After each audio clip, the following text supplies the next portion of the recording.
Mas Arfi, mungkin bisa ceritakan sedikit. Ini saya dikasih info lulusan termuda, tapi di bidang apa?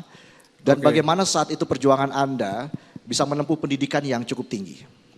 Oke, mungkin sedikit introduction dulu kali ya. Saya Arfi Gadipura, saya sekarang sebagai CEO di Mekari.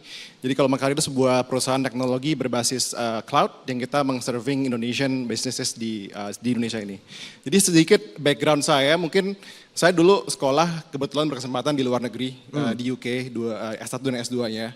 Dan mungkin tadi kalau dibilang termuda, mungkin termuda pada saat masa saya kali ya. Saya dulu kuliah, lulus umur 19 tahun waktu itu. Jadi wow.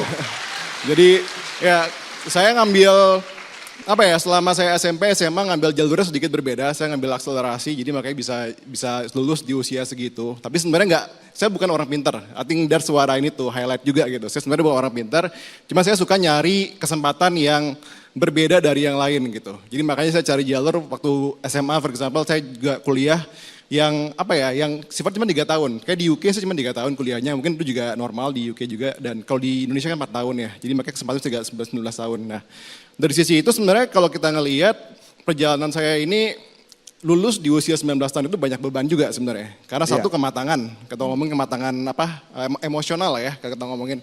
Dan juga di dunia kerja ini kan kita ngomongin dealingnya sama banyak yang lebih senior juga gitu ya. Jadi kalau saya banyak sekali berexperience dengan apa namanya petinggi-petinggi perusahaan gitu, tapi dilihat sebelah mata juga mungkin sebelumnya. Karena mungkin saya umurnya jauh di bawah mereka gitu. Dan apa sih kayak, kenapa sih sotoy banget gitu istilahnya kalau mau intervensi terhadap sesuatu permasalahan gitu. Pernah digituin?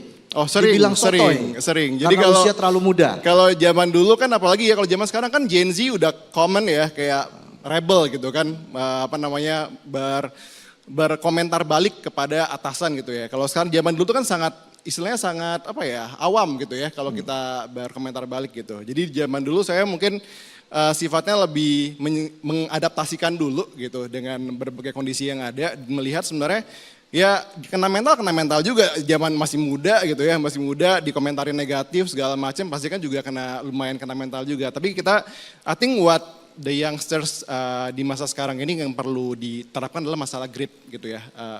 Gimana kita bisa bertahan di situasi sulit dan juga gimana kita bisa konsisten untuk memberi kontribusi positif.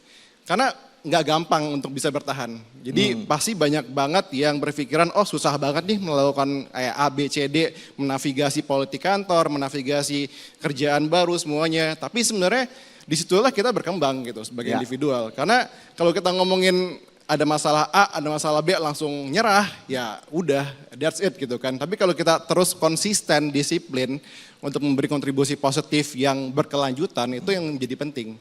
Apalagi kalau ngomongin cuma pemuda ya sekarang ya, lebih ngomongin ngebangun bangsa, itu it takes a mountain, it takes a collective effort untuk bisa ngelakuin itu gitu. Jadi mungkin kalau dari saya sedikit background cerita saya tadi adalah intinya adalah gimana kita walaupun berbeda dan walaupun kita banyak permasalahan yang harus dihadapin, kita perlu punya grit yang sangat konsisten dan memberi kontribusi yang berkelanjutan, itu sih. Jelajahi cara baru mendapatkan informasi. Download Metro TV Extend sekarang.